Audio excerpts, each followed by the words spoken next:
Hello guys, welcome back to my channel Rasika's good life. तर आत्ता वाजले 1:30 वाजले आत्ता, ठीक आहे. आणि माझं सकाळी 10:30 वाजता लॉग इन असतं, तर मी तेव्हापासून ऑफिसचं काम करते आहे. आणि माझ्या इथे ताई येतात. तर मी आज ताईला म्हटलं की तुम्ही भाजी करू नका, कारण शनिवार रविवार मला बिलकुल वेळ मिळाला नाही. तर मी काही पालेभाज्या वगैरे किंवा कोणत्याही भाज्या मी विकत आणलेल्या नाही आहे. पण घरामध्ये कारले होते आणि मला 2-3 दिवस झाले कारलं खायचं होतं. आणि मला असं वाटतं की ज्या काकी माझ्या इथे येतात त्यांच्यापेक्षा मी जर कारलं बनवलं तर ते जास्त टेस्टी लागेल. सो आता 1:30 वाजले आहेत, माझं ऑफिसचं काम बऱ्यापैकी झालं आणि मला आता लंच ब्रेक असतो, तर मला आता कारलं ट्राय करायचं आहे. तर चला, स्टे ट्यून विथ मी. आपण कारल्याची भाजी करूयात. धन्यवाद. चपात्या ऑलरेडी रेडी आहेत आणि मला बनवायची आहे कारल्याची भाजी, ठीक आहे. हे आपण साईडला ठेवून देऊ, नाहीतर हे मध्ये मध्ये करेल.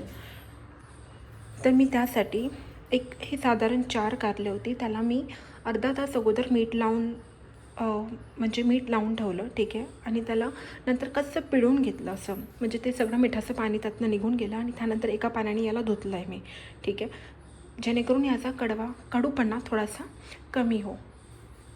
आणि हा आहे लसूण, हा साधारण मला वाटतं एक 10 लसणाच्या कांड्या असते.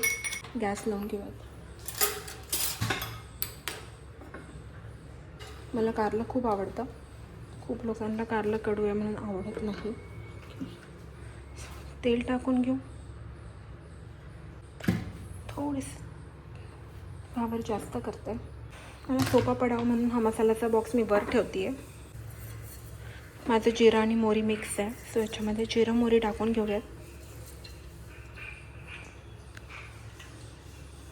खूपच त्रास होतो आहे मला एका हातामध्ये मोबाईल पकडायला लागतो आहे आणि एका हाताने भाजी बनवायला लागते आहे. सो इट्स व्हेरी डिफिकल्ट, पण चलो ठीक आहे, सुरुवात.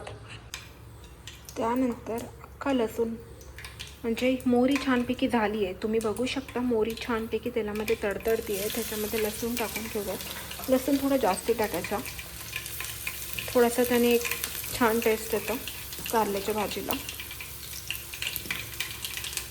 थोडा वाटून घेतलेला लसूण खलबत्त्यात, अख्खा लसूण मी इथे टाकते आहे, ठीक आहे. लसणाला परतून घेऊया. तेल जास्त तापलं होतं, त्यामुळे लसूण टाकल्या लगेच लालसर झालं. हे 1 वाटी कारलं, जे साधारण 4 ते 5 छोटे छोटे कारले होते, पण त्याला मी ते पाणी काढल्यामुळे, त्यातलं मीठ लावून पाणी काढून घेतल्यामुळे हे जरा कोमजलेत आणि एकदम कमी असल्यासारखे वाटतात. याला छान परतून घेऊ. थोडासा मसाला काढून घेते, थोडासा. खूप वेगळे मसाले मी वापरत नाही, मी घरनं आणलेले मसाले आहे तेच वापरते. अर्धा चम्मच लाल तिखट थोडं जास्त. हळद टाकत नसाले कदाचित, पण मी टाकते. तुम्ही बघा, थोडा याचा ना कलर असा चेंज झाला आणि सुकल्या झाल्यासारखे झालेत, म्हणजे तळलेत. मला असं म्हणायचं आहे की तळाल्यासारखे झालेत कारले. तर यावर आपण काढलेला लाल तिखट मसाला आणि ते टाकून घेऊया. मी तर पहिल्यांदा करते कारल्याची भाजी, ते पण मी यूट्यूबला सर्च केलं होतं. मला कारलं खूप आवडतं, घरी मम्मी करायचे. त्यालामध्ये हे परतले.